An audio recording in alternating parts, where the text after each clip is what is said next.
The message arrived at midnight, Earth time. Ambassador Yellen Vasquez read it 3 times before she believed it was real. The words glowed on her screen like a death sentence. The Concord of 12 had given humanity a choice. Surrender the outer colonies, or face total destruction. Yellen stood at the window of the Earth Embassy on Nexus Station. Outside, ships from a dozen alien species moved through the darkness. The Concord had ruled this galaxy for 1,000,000 years.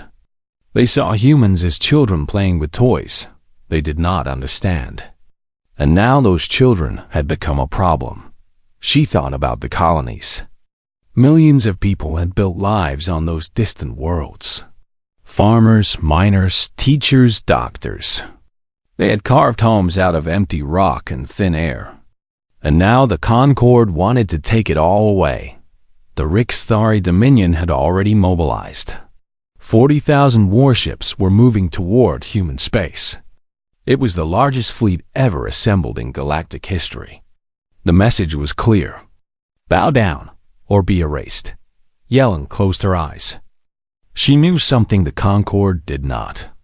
Humanity had a secret. A weapon so terrible that even she did not fully understand it.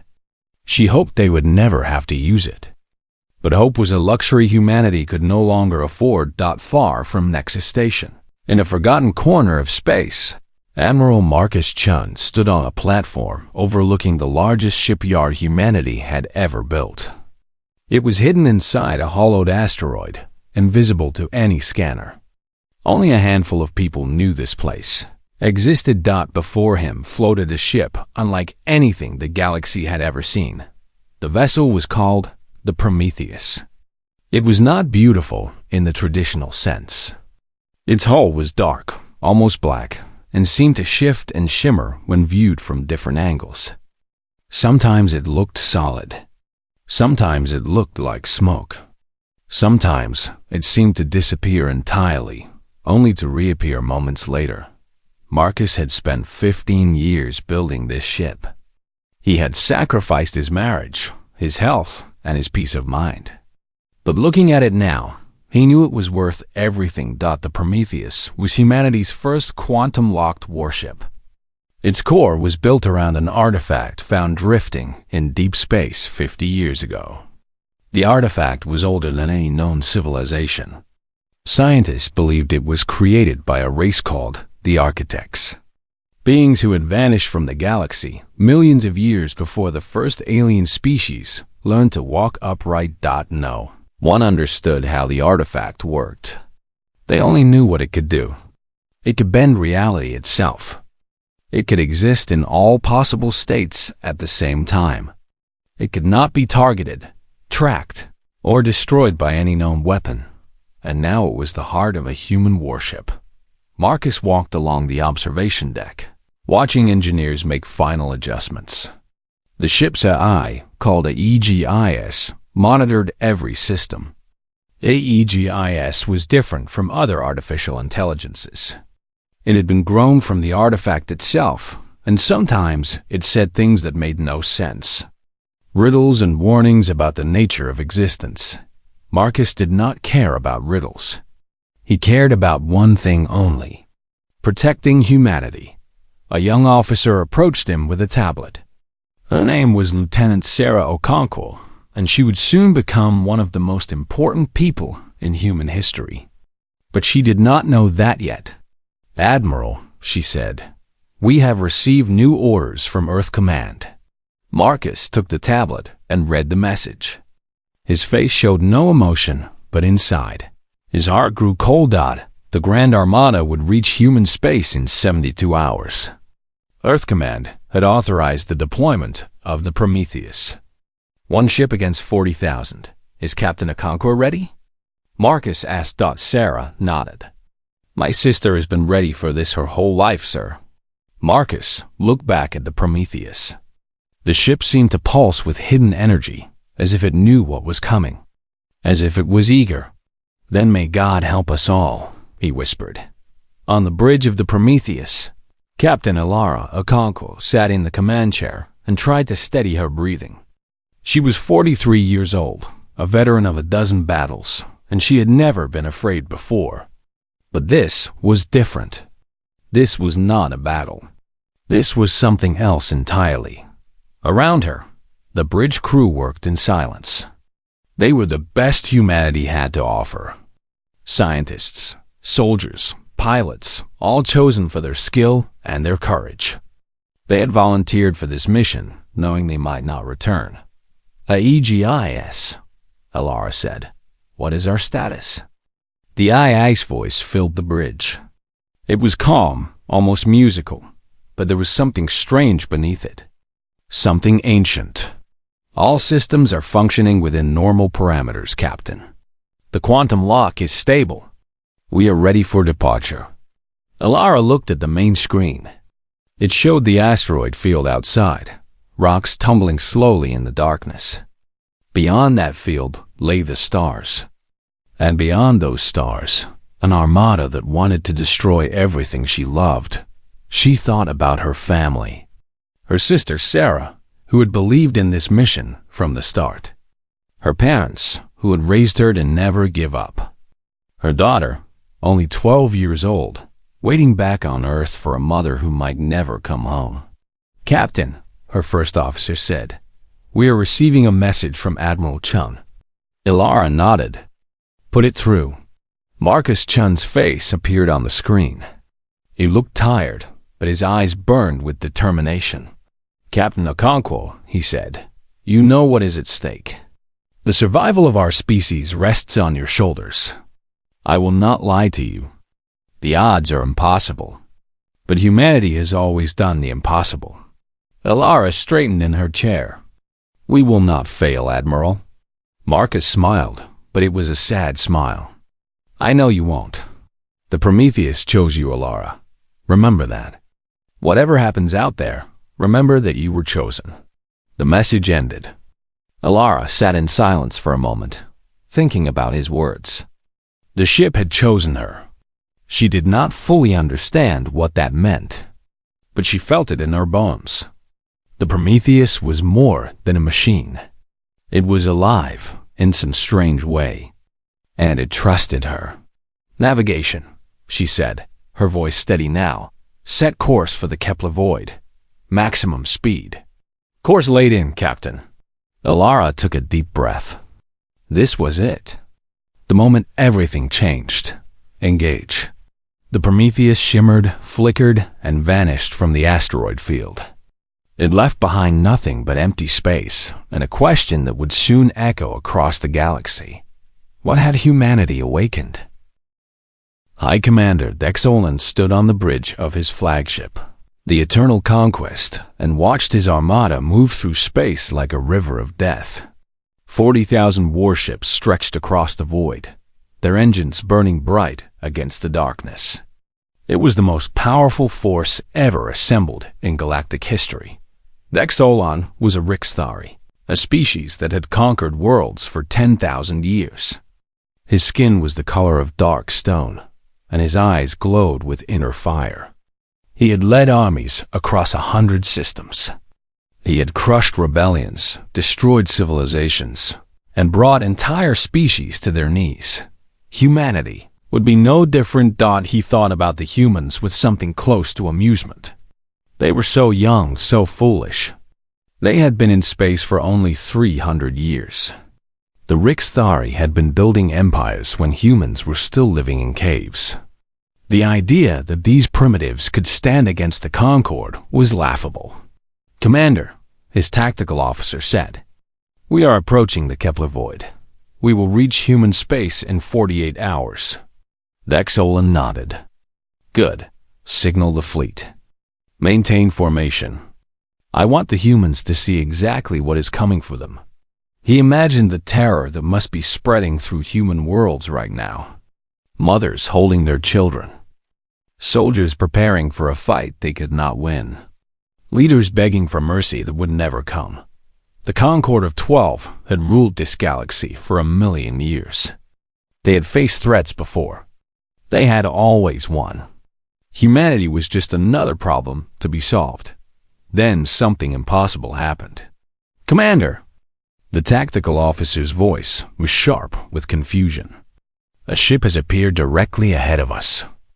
Dex Olin turned to the view screen. At first, he saw nothing. Then the image adjusted and he saw it. A single vessel, hanging in space directly in the path of his armada. It was small, almost tiny compared to his warships. Its hull was dark and seemed to shift like shadows. One ship. Against 40,000, Dex Olin laughed. It was a hard, cruel sound. Is this human humor? Do they think to frighten us with one vessel? His officers laughed with him, but there was uncertainty in their eyes. No one sent a single ship against an armada. It made no sense. Scan it, Dex Olin ordered. The tactical officer worked his console. Then he frowned. He worked it again. His frown deepened. Commander, I am having difficulty. The sensors cannot get a clear reading. The ship appears to be everywhere at once. What do you mean? I mean our targeting systems are showing multiple locations simultaneously, as if the ship exists in many places at the same time. Dex Olin felt something cold touch his spine. He ignored it. Enough of this foolishness. All ships, open fire. Destroy that vessel. Across the armada, weapons came online.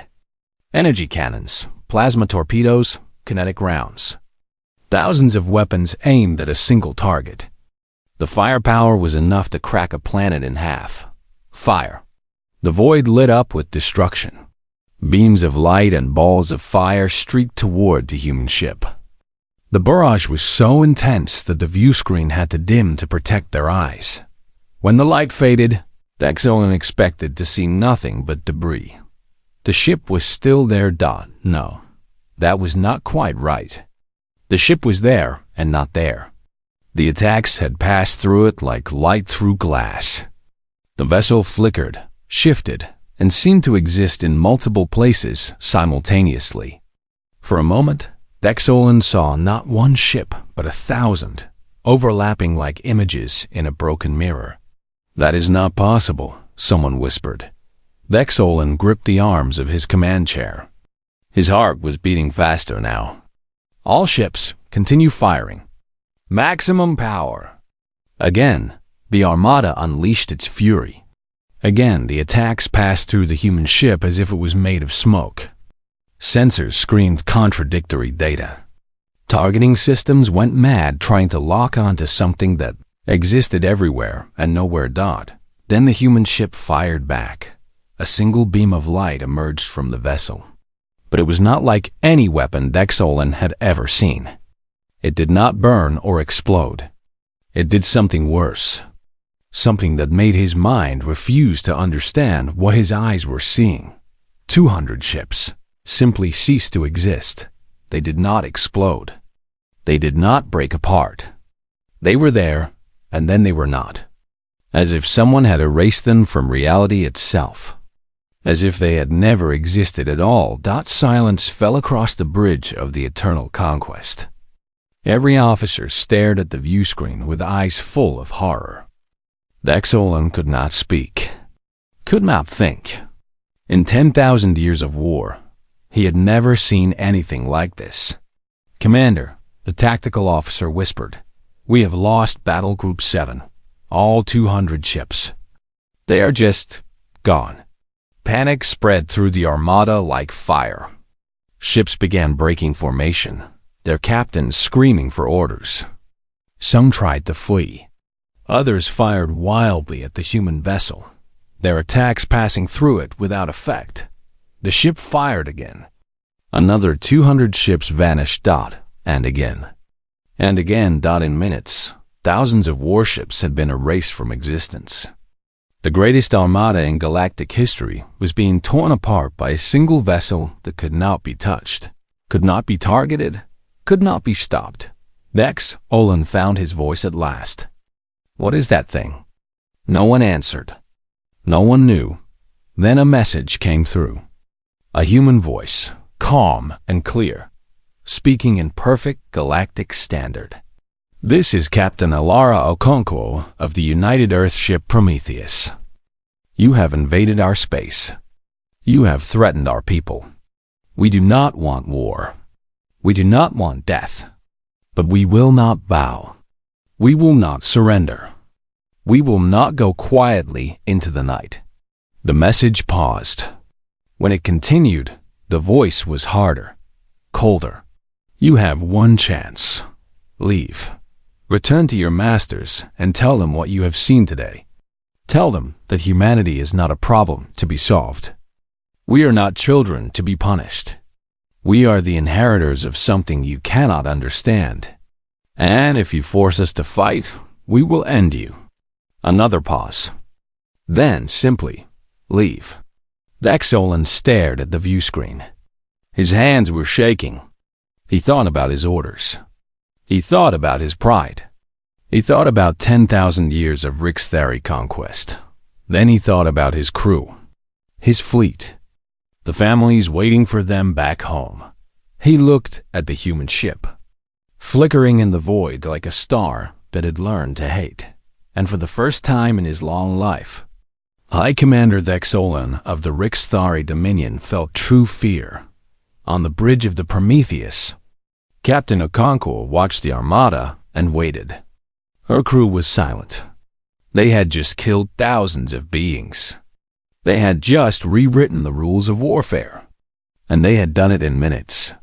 Captain, her first officer said quietly, "What do we do if they don't leave?" Alara did not answer. She stared at the view screen, at the thousands of ships still hanging in the void. She thought about the weapon they carried. She thought about what it could do. She thought about what they might have to become to survive. "Then we finish it," she said. "And we pray that God forgives us." The Prometheus waited. The armada waited. The galaxy held its breath, and somewhere in the quantum heart of the ship, something ancient stirred and watched through human eyes. The Concorde High Chamber was a place of ancient power. Its walls were carved from crystal that had taken 1,000,000 years to grow. Its ceiling showed the light of 1,000 suns, captured and preserved from across the galaxy. Here, the leaders of the 12 most powerful civilizations gathered to decide the fate of worlds. Today, that chamber was filled with fear. Archon Velothar of the Veloth Archivists stood before the council, his pale body trembling. The Veloth were the oldest members of the Concorde. They had been keeping records since before most species learned to speak. They remembered things that others had forgotten, and what they remembered now terrified them. "We have analyzed the energy signature from the human weapon," Velothar said. His voice was thin, like dry paper. "There can be no doubt. It matches the signature of architect technology." Silence fell over the chamber. The word architect carried weight that could crush stars.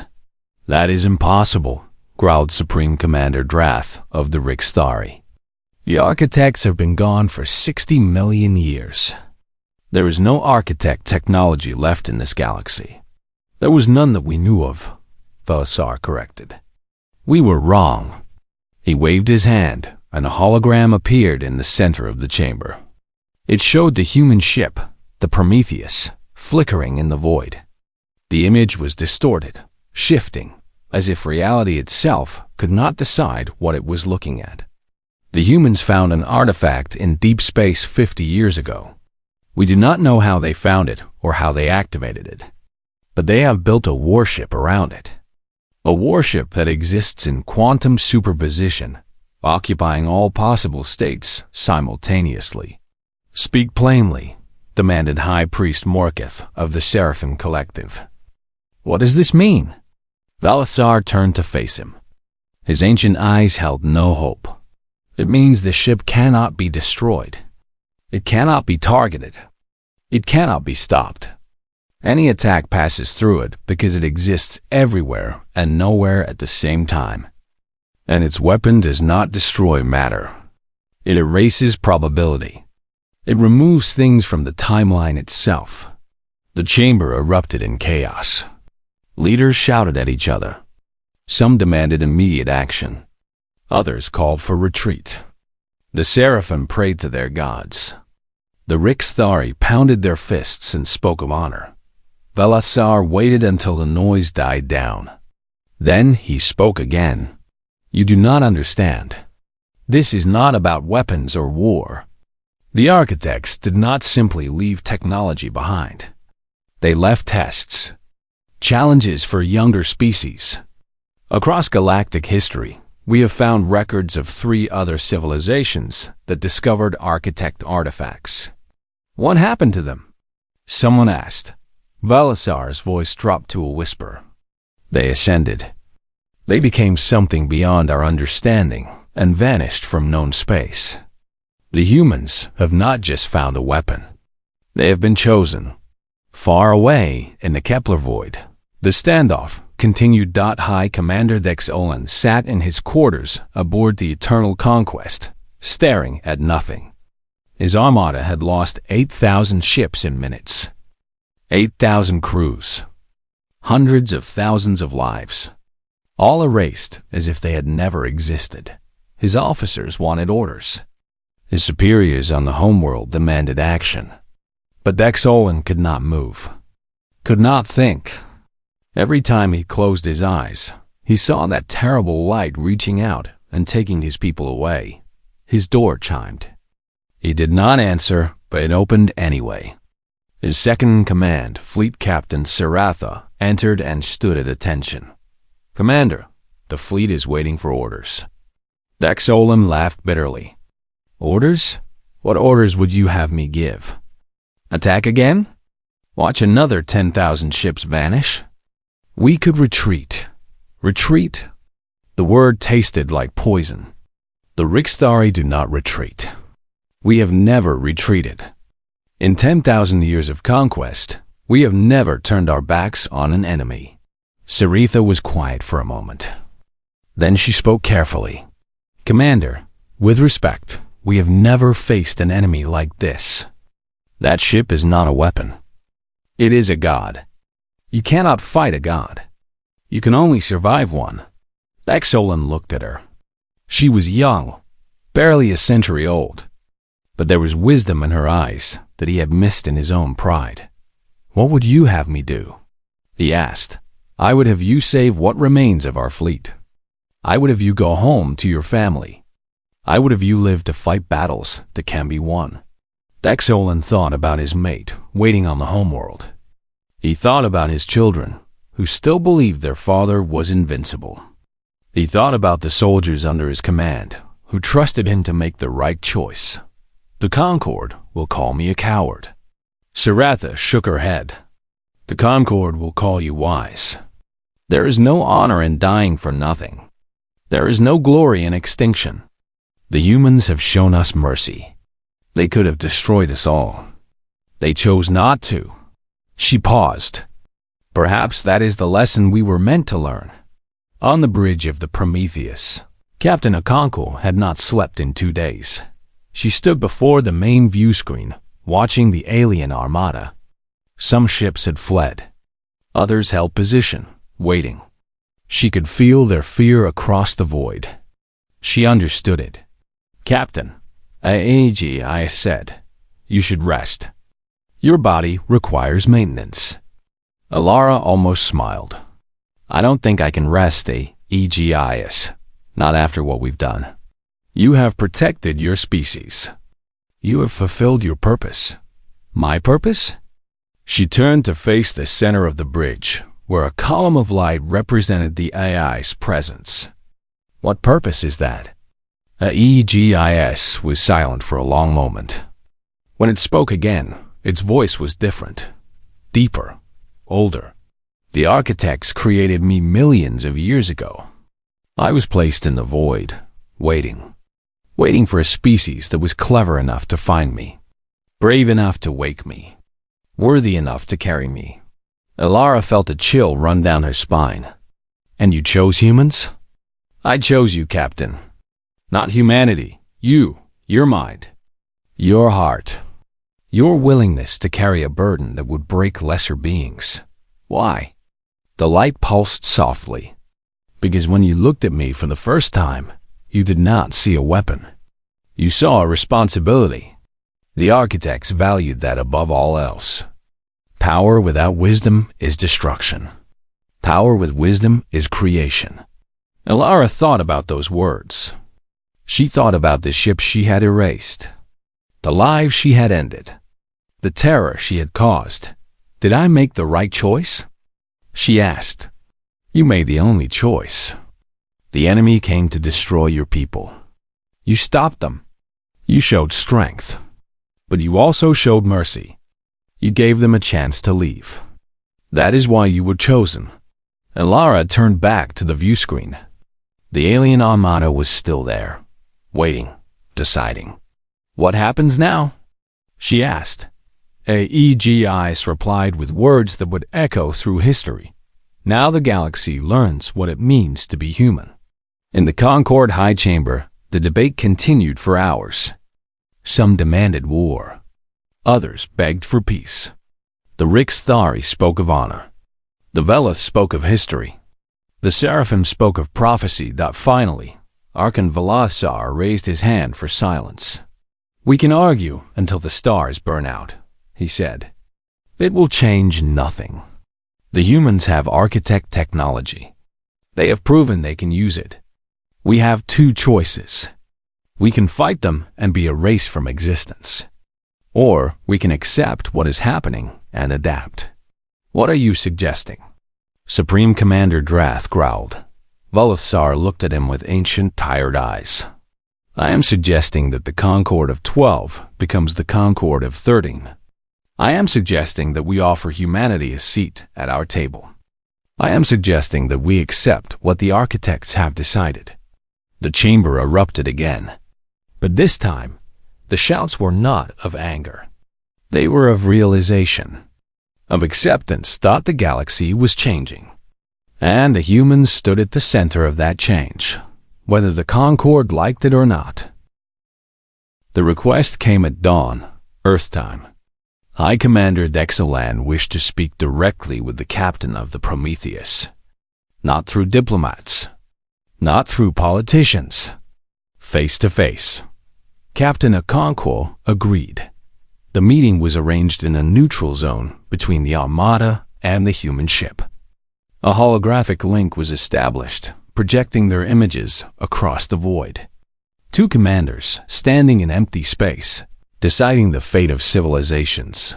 Alara studied the Rixthari commander carefully. He was massive, nearly 3 meters tall, with dark stone-like skin and burning eyes. He looked like something carved from a nightmare. But beneath the alien features, she saw something familiar. Exhaustion, doubt, the weight of impossible choices. You wanted to speak with me, Alara said. Dexolan nodded slowly. I have commanded fleets for 800 years.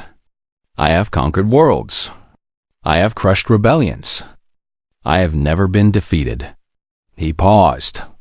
His voice grew quieter. I have also never been afraid. Until now. Alara said nothing. She waited.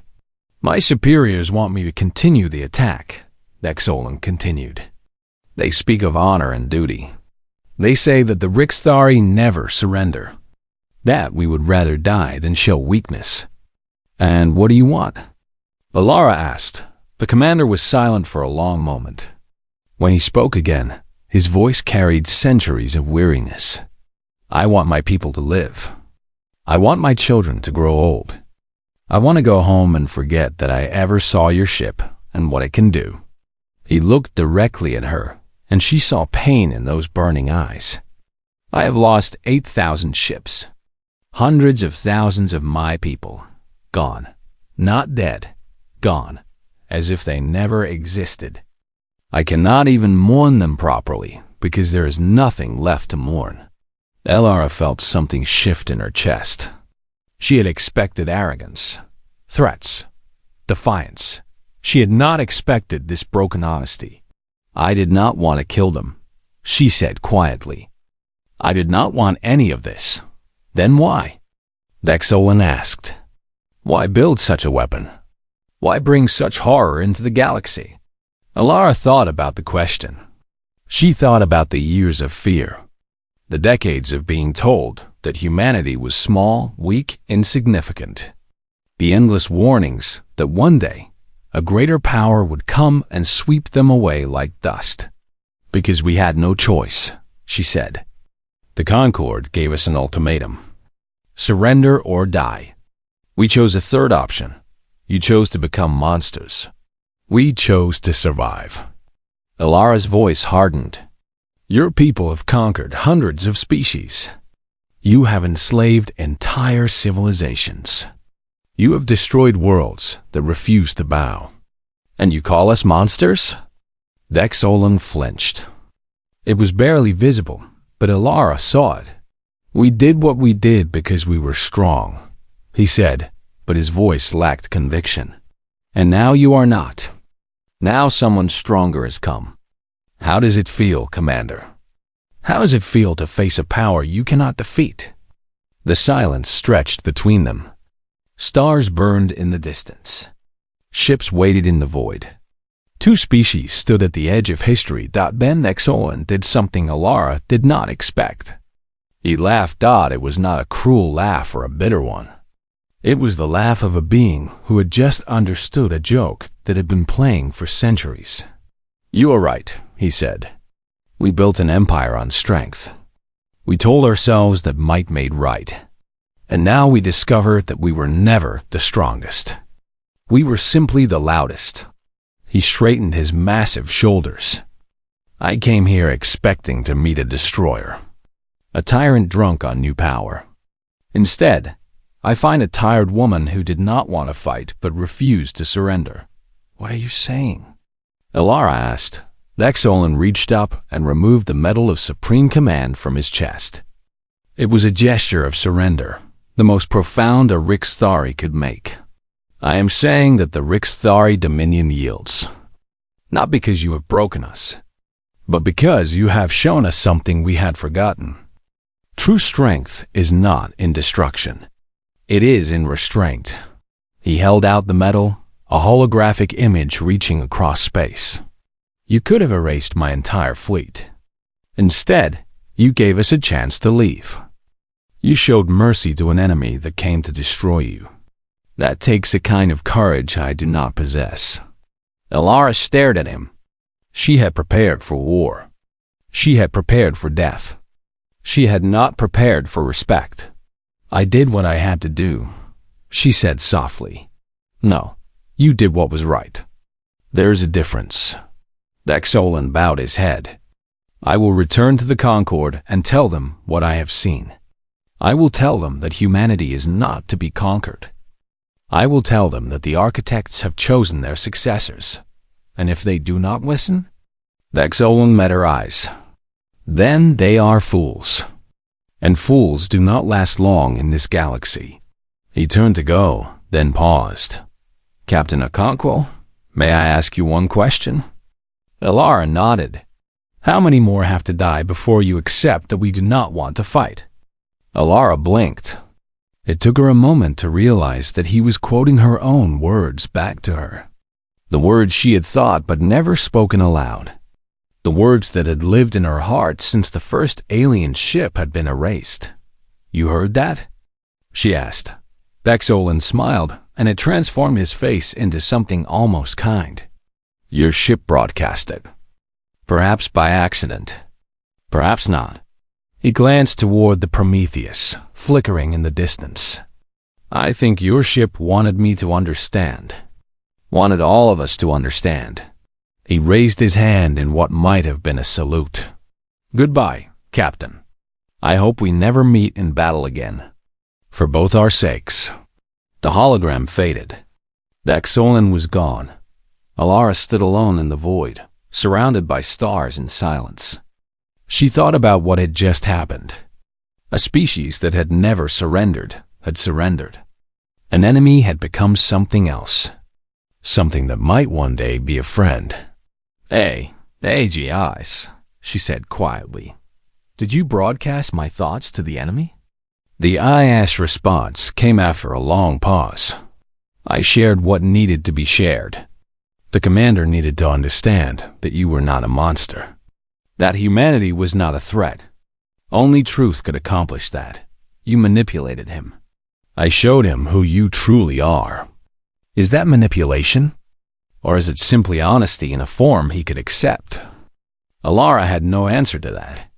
She was too tired, too overwhelmed, too human. Take us home, Aegis, she said at last. I want to see my daughter. Yes, Captain. Setting course for Earth. The Prometheus turned away from the Armada. Behind it, alien ships began to move, not toward human space, but away. The war that had never truly begun was ending, and across the galaxy, word spread of what had happened in the Kepler void. A single human ship had faced 40,000 enemies and emerged victorious. Not through destruction alone, but through something far more powerful. Mercy. The Concord of 12 gathered to hear the Xolant's report. They listened in silence as he described the battle. They watched recordings of ships vanishing into nothing. They saw the human captain, small and fragile and unstoppable. And one by one, they sent their own messages of surrender. Not because they were afraid, though they were. Not because they had no choice, though they did not, but because they had finally understood what the architects had seen in humanity all those millions of years ago. The species that could wield the power of gods and still choose to be kind. 6 months had passed since the battle in the Kepler void. The galaxy was not the same place it had been. Old enemies had become new partners. Ancient hatreds had begun to heal. Trade routes that had been closed for centuries were opening again. And at the center of it all stood humanity, still young, still learning, but no longer alone. Ambassador Yellen Vasquez stood at the podium of the Galactic Assembly, looking out at a sea of alien faces. 12 species had gathered here for 1,000,000 years. Now there were 13. Humanity had taken its place among the stars. When I was a child, she began, her voice carrying across the vast chamber, my grandmother told me a story. She said that long ago, humans believed the Earth was the center of the universe, that the sun and stars revolved around us, that we were the most important thing in creation. She paused, letting the words settle. We were wrong, of course. The universe is vast beyond imagination. We are small. Our world is just one tiny rock orbiting one ordinary star in one average galaxy among billions. In the grand scheme of things, humanity is almost nothing. The aliens listened in silence. Some shifted uncomfortably. Others leaned forward with interest. But my grandmother also told me something else. She said that being small does not mean being unimportant. A single spark can light a fire that warms 1,000 homes. A single voice can speak a truth that changes 1,000,000 minds. A single choice can reshape the course of history. Yellen looked directly at the Rixthari delegation.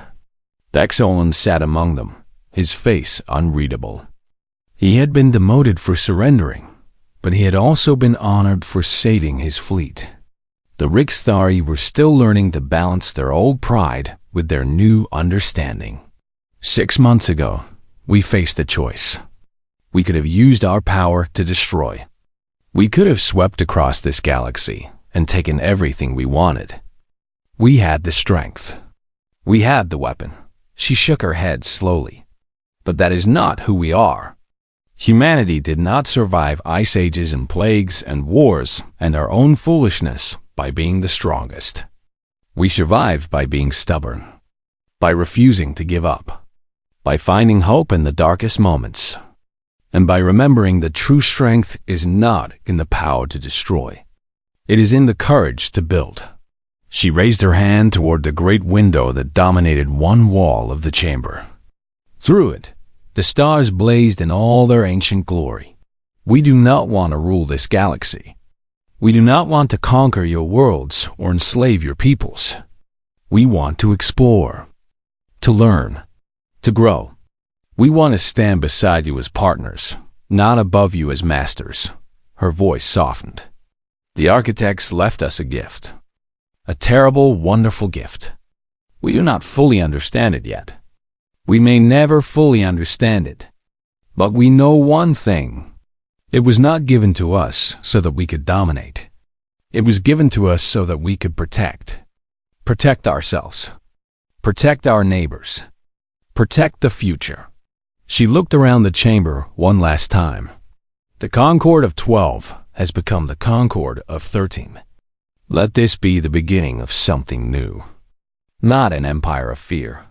A community of hope. Together, we can build something that will last 1,000,000 years. Something that will make the architects proud. She bowed her head. Thank you. The applause began slowly, but it grew. Not all the aliens joined in. Some were still suspicious, still afraid. But most understood what they had witnessed. A species that could have taken everything had asked only to be accepted. That was worth applauding. On Earth, in a small house overlooking the Pacific Ocean, Captain Ilara Okonkwo sat on her porch and watched the sunset. She had retired from the Navy 3 months ago. The burden had become too heavy. The nightmares too frequent. She needed time to remember who she was before she became the woman who could erase worlds. Her daughter, Maya, sat beside her, drawing pictures in a notebook. She was 12 years old, with her mother's dark eyes and her father's easy smile. She did not fully understand what her mother had done. She only knew that her mother had saved them. That was enough. "Mom," Maya said, "why is the ship still up there?" Ilara looked at the sky. The sun was setting, and the first stars were beginning to appear. Among them, if you knew where to look, you could see a faint shimmer. The Prometheus locked in quantum orbit around the sun, visible to all, touchable by none, because it is a reminder, Ilara said. A reminder of what? Ilara thought about the question. She thought about everything that had happened. The battle, the surrender, the peace, the long journey from warrior to woman again. A reminder that we can be more than we are, she said at last. That we can choose to be better. That even when we have the power to hurt, we can choose to heal instead.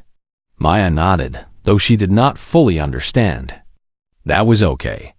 She would understand one day. Will you tell me the story again? Maya asked. About the ship and the aliens and how you saved everyone. Ilara smiled. Maybe tomorrow. Tonight, let us just watch the stars. They sat together in silence as darkness fell and the universe revealed itself above them, on a distant world. In a classroom built from crystal and light, a young Rikstari raised her hand. Teacher, she asked, what happened to the human ship? The one that ended the war? The teacher, an old veteran who had lost friends in the Kepler void, paused before answering. He thought about hatred. He thought about fear.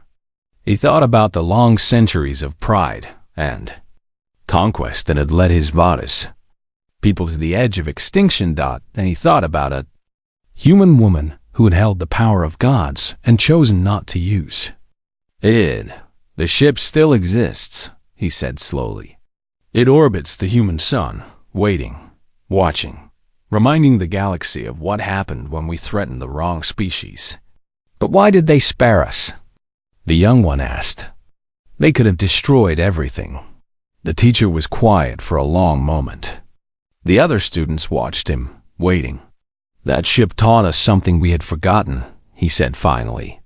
Something that we should have known all along. What, teacher? He looked out the window at the stars, where somewhere, impossibly far away, a human ship flickered like a candle in the dark. That the universe does not belong to the strongest. It belongs to those brave enough to dream. The students were silent, absorbing his words. The young one who had asked the question looked thoughtful. Do you think the humans are our friends now? She asked. The teacher smiled, and it was not a bitter smile. I think they are becoming something more than friends. I think they are becoming what we should have been all along. Protectors, builders, hopeful fools who believe that tomorrow can be better than today. He turned back to the class. And perhaps, if we are wise, we can learn from them. Perhaps we can be fools too. Somewhere in the dark between galaxies, far from any star or world or living thing, something ancient stirred not. It had been waiting for 60 million years. Waiting for a signal. Waiting for a sign. Waiting for someone to answer the question it had posed so long ago that the Prometheus had been the question. Humanity had been the answer. And now, finally, the architects turned their gaze toward a small blue world that had done the impossible. A species that had found their test and passed it. A people who had looked into the heart of infinite power and chosen mercy. They did not speak, for they had moved beyond words. They did not act, for they had learned that patience was the greatest virtue. But they watched. They waited. They hoped. Humanity had inherited the stars, and the stars were just the beginning dot in her small house by the ocean. Ilara Okonkwo looked up at the night sky and felt something she had not felt in a long time. Peace. She did not know about the architects watching from beyond the edge of everything. She did not know about the future that awaited her species. She only knew that tonight her daughter was safe. Her world was safe. Her people had a chance. That was enough. She closed her eyes. And for the first time since the battle, she slept without dreams. Above her, the Prometheus flickered in the darkness, a promise and a warning written across the sky. Humanity had arrived, and the universe would never be the same.